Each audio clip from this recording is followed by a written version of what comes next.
Hello everyone, this is Kleptor from Ardent.eu, and I will show you the path that I take through Blackrock Depths to pickpocket heavy junk boxes. When you enter the instance, first take a turn left. Go to the first door and open it.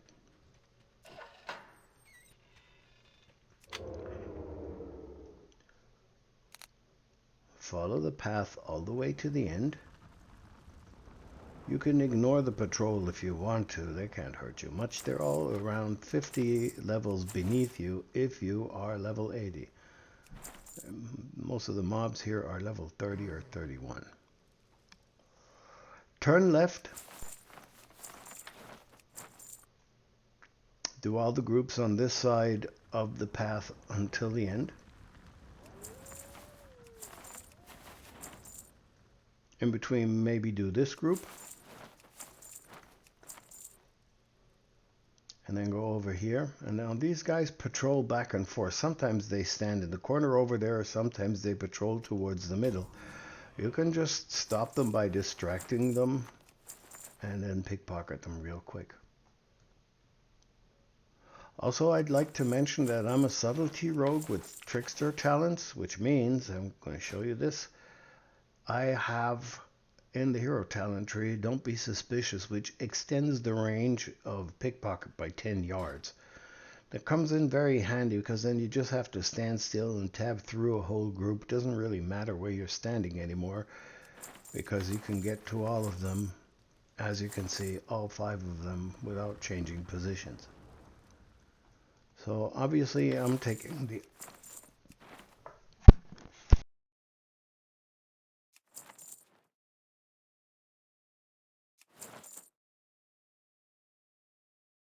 Sorry about that, I had to clear my throat. Obviously, I'm taking the other side of the path now. And again, going all the way to the end. Here also, there are some groups that patrol side to side, like this one. Sometimes you find them standing here, sometimes they walk over to the other side.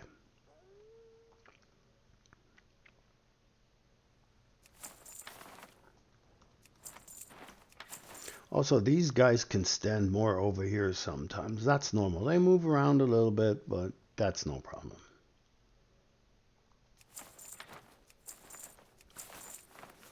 All right, continue back.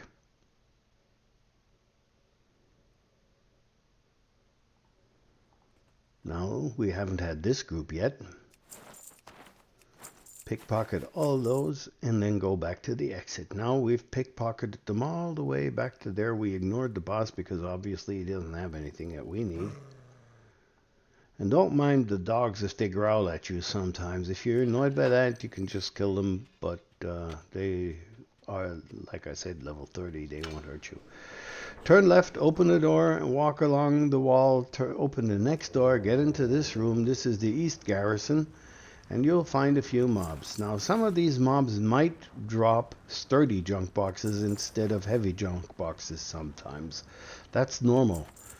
For some reason, apparently, some of these mobs have both types of junk boxes in their inventory, and it's not always great when you find a junk box that you don't need, but at least some of the times you'll find the heavy junk box, so it's still worthwhile pickpocketing all of them. Also, sometimes these groups have all humanoids. Sometimes they also include an elemental, like this one over here. This might as well be 3 dwarves, but it's not right now. So your results are going to vary from time to time. Each run is going to be a little different, and there's no guarantee that you can pickpocket all of the mobs. And like you saw right now in my loot listing, there's 2 sturdy junk boxes. You cannot turn those in for reputation at Ravenhold. So later on, we'll just open them so they won't use up any space in our inventory. Also, I'm doing this during WoW's 20th anniversary event.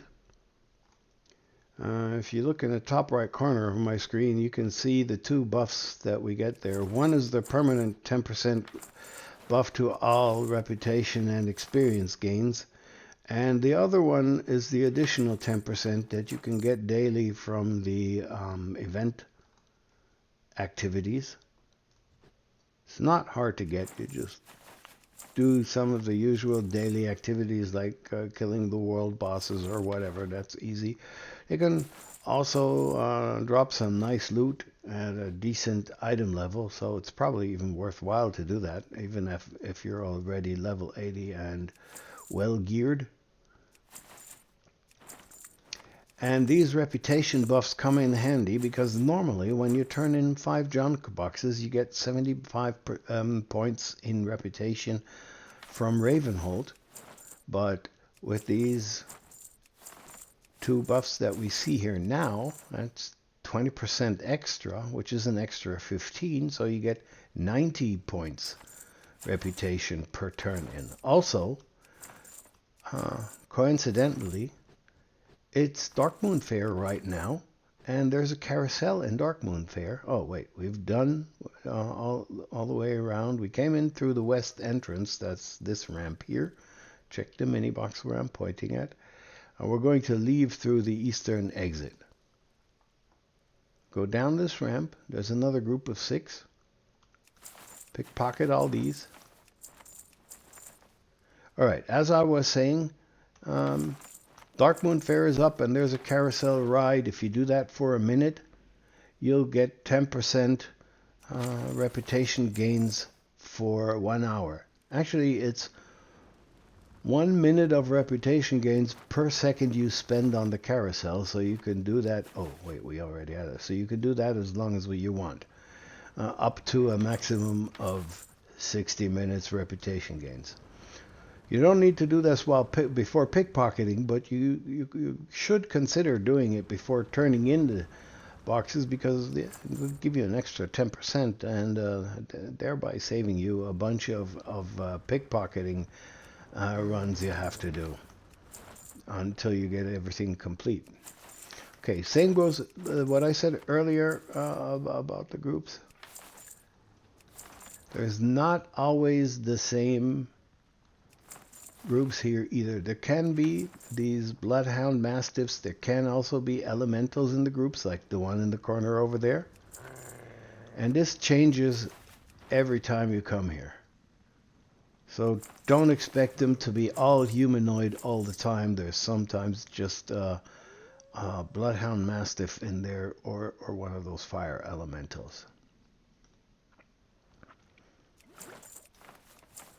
If you think there are too many of the mastiffs or too many of the fire elementals, after the run, just reset the instance. If not, don't reset it. We'll get to that a little later. Because you don't have to reset this. This is only a roughly 10-minute run. Actually, a little quicker depending on your run speed. I don't have any run speed equipment, so I'm just using the normal speed of a subtlety rogue. We run a little faster in stealth. Also, we can sprint back. Go up here. And there's this last group that we skipped up the ramp. And we've already had those.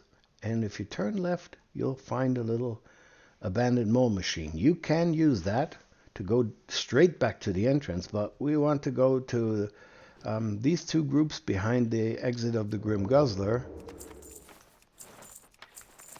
And we can pickpocket all those. And these groups are 6 NPCs each, but they're not always 6 humanoids. They can also have fire elementals. Okay. Up here is the door to the Grim Guzzler. You cannot get through there from this side. Even as a rogue, you cannot lockpick it, sadly. And that's done. We're done with the run. We can now go back to the entrance, and at the entrance we'll find this NPC. Now, first of all, we can start selling all the stuff that we don't need anymore, and secondly, we have 2 sturdy junk boxes in here. And I actually have an add-on that lets me option click these. And if you're wondering why I'm saying option click, is because I'm playing this in Mac OS on a Mac. and not on Windows. In Windows, I guess that will be called your Alt key. Welcome, friend. Okay, we've sold all the stuff that we have, and now we can go for a second round. The door is still open from the first time we got here, but we haven't spent very much time in this instance yet. But as you will see in a moment, when we get back to the first mob groups, all their pocket contents will have respawned. So we don't need to kill anyone. We just run back and we'll see what they have in their pockets on the second time we get there. All right, here we are. And as you can see, all 5 of these NPCs still had something in their pockets. And you can repeat this as many times as you want. By the time you get around to doing a full run that I've been showing you here, all the NPCs will have new loot in their pockets, and you can just repeat pickpocketing them until you have as many heavy junk boxes as you are going for. Now, I know there's other places in World of Warcraft where you can pickpocket level 30 humanoids for heavy junk boxes. And we'll get to those in a different video. But this is the route that I've been doing for years to pickpocket this stuff. Yeah, every couple of months I decide to go for a round or two. I've been doing this for a long time, actually, and I still haven't got the necessary reputation. Okay, so we're going through here.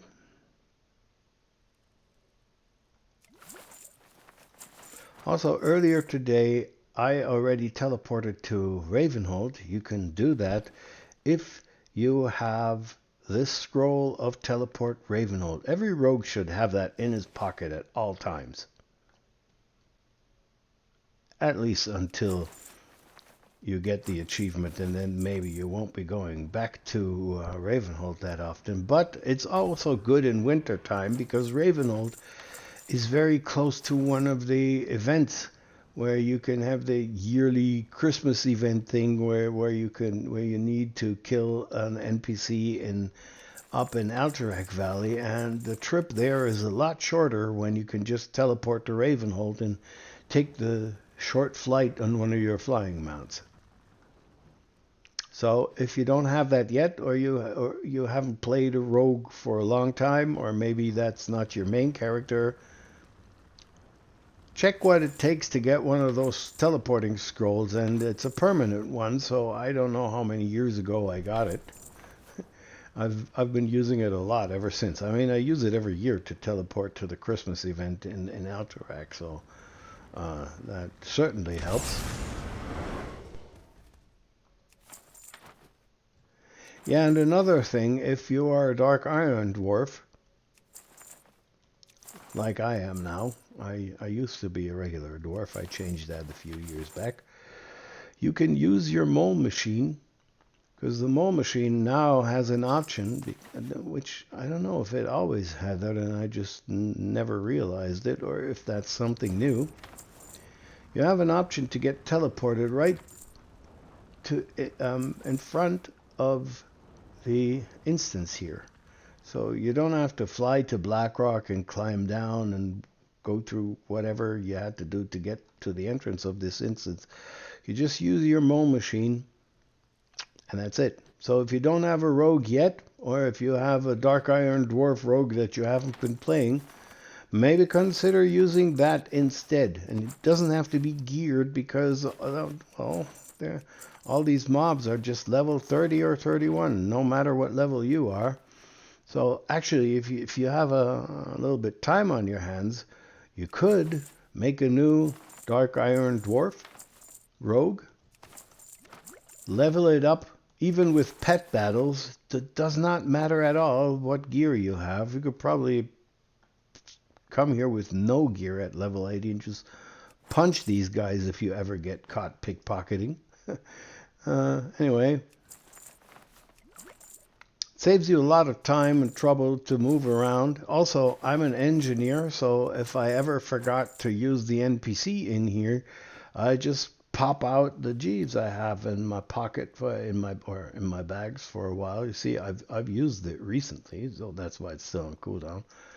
But that also gives you access to your bank and is also a vendor. And having access to your bank is actually not that important anymore because unlike in past times, now, as of the War Within, you can actually turn in the heavy junk boxes to Ravenhold, even if they are in your bank, or also if they are in your warband bank.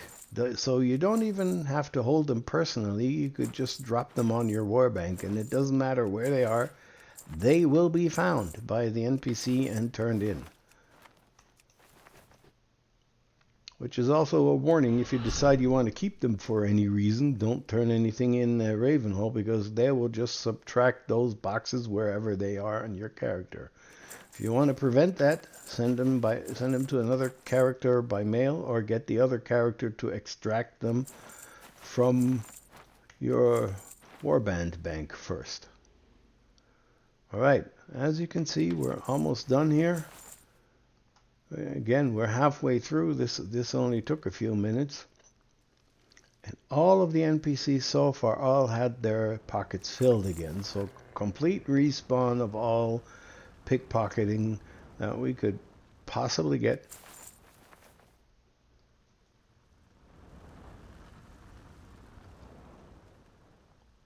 Okay, last room, or second last actually.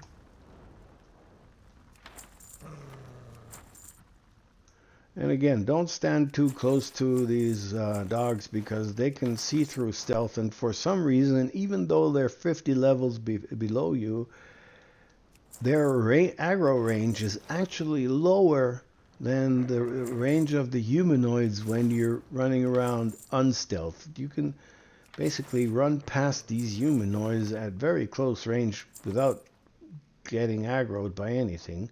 But those dogs somehow sense you. That's why they're growling all the time, because they know that you're there. Or actually, they're suspecting it. They haven't found you yet.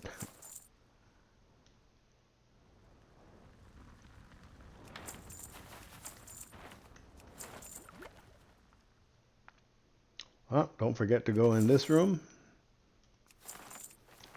because there are 7 NPCs in here, including that boss. And just remember, don't kill anyone. It's not worth it. They won't respawn quickly, and you'll just lower the amount of NPC you have available for pickpocketing. Okay, so sprint back now. Go up here.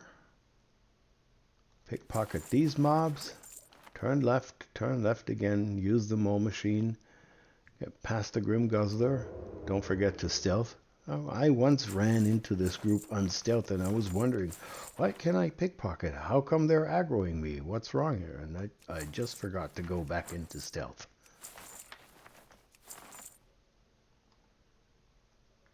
Yeah, I'm old.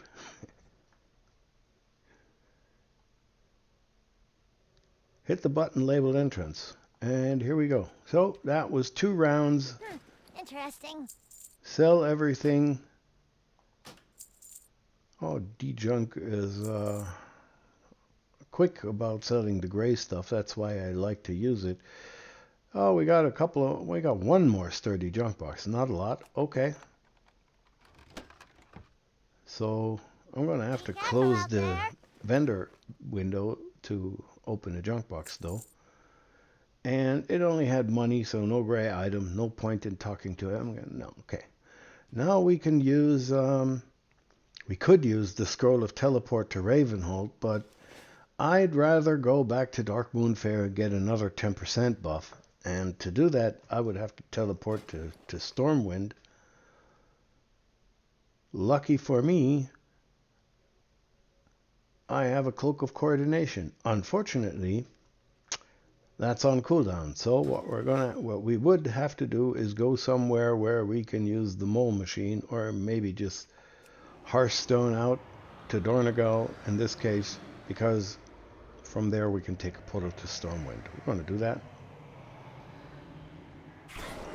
because I want to show you where to get the 10% Dark Moon Fair buff in case there's any of you out there that don't know it yet, or if you're watching this video at a later time when the 20th anniversary event is over, then maybe at least you will want to get the 10% from Dark Moon Fair before you turn in any of the boxes. Alright, so get to Stormwind somehow. Doesn't matter where you are, what path you're taking to get there.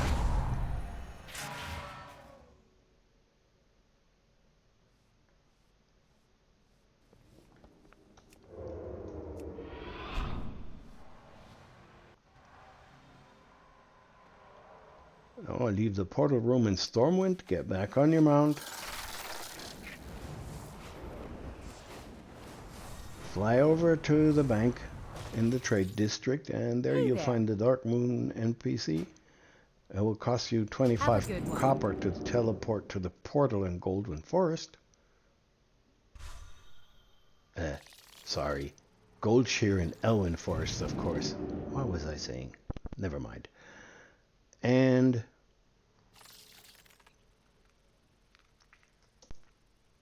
also, if you're an engineer, don't forget to put a goblin glider on your cloak, because if you do that, you can literally just hop over the edge here, activate your goblin glider, and then glide down to the carousel. That's over here. That's where we want to go, which is a little bit quicker than riding there. Now, if you go here, this is the NPC you have to talk to first. She sells ride tickets. I already bought a pack of those. I still have 4 left. I already did this earlier today. So you need to first you need to purchase the ride ticket book. Then you need to use the ride ticket book to get 5 of these tickets. And then when you have them, you just walk inside. One of them gets consumed, and then you hop on to the carousel. Now you can see you don't have to use the vehicles on the carousel. That doesn't matter. Standing on it is perfectly fine. And for every second you spend on the carousel, you get 5 minutes of buff. And the buff is called We got 60 minutes of that now. So now we have plenty of time to go to Ravenhold. And to get there quickly, we're going to use the Scroll of Teleport that I mentioned earlier. It doesn't have a lot of animation on it, but you can see the cast bar is going. It's a 10-second cast, and you are getting teleported. Reload, and you will find yourself straight outside the entrance to where you need to go. You walk inside the building, take a left turn, and there you have Winston Wolf. And there's also another add-on that I would like to recommend. You could see that here. Oh, well, first of all, add-on control panel is something that everyone should have, I guess. But also there's an add-on called Auto Quests. If you have this speeds up turning in the boxes a lot. As you can see, I have 90 boxes in total. 56 are in my bags, 34 are in the bank. Okay, so I'm going to talk to the NPC now, and you see instantly the quest was turned in. And I got 98 reputation, and in the second one I got 97. Now if I repeat this, I will get 98 and then 97. So in total, that's 185 for 2 turn-ins. No, sorry, 195, of course, for 2 turn-ins, which means that it's 45 points more than I would usually get for 2 turn-ins, and that is exactly the 30% buff that we get in total from the combination of the blessings of the Bronze Dragonflight, from doing the 20th anniversary daily activities, the flat 10% from WoW's anniversary, and the 10% from the Wii buff from Dark Moon Fair, which you can get whenever Dark Moon Fair is up. So if you're doing this later, after the 20th anniversary event is over, well, at least you can still get 10% extra if your timing is right and you're doing this early in the month, as long as Dark Moon Fair is up. So let's look at the contents of my bags for a minute, and you can see 5 of them get subtracted every time I turn this in. Now I have 6 left in my bags. I'm going to turn those in. Now I have 1 left in my bag. I turn it in again, and obviously it took 4 of the boxes from my bank. What can I do for you? Light be with you. Greetings. Also, if you have an interact key configured in your keyboard, you can just press that. Otherwise, you can right-click the NPC, and the add-on that I mentioned previously is going to turn in everything for you. Okay, I have no more heavy junk boxes left, so that's all I have to say in this video right now. And again, if you have any questions, just feel free to comment on the video and ask me. I'm Kleptor from Argent Dawn EU. I hope this was somehow useful and you got some information from it. At least this way we can confirm that the reputation buffs actually work on this repeatable quest, and also you can turn in your your junk boxes straight from the bank, and you don't have to have them in your inventory to turn in this quest. Well, if I find the time, I might get to make another video from 1 or 2 of the other locations that are possible to get heavy junk boxes. For now, this was the path through Blackrock Depths, and I hope it was somehow interesting and maybe it got you some information that you needed. Thank you for watching, and take care, and goodbye.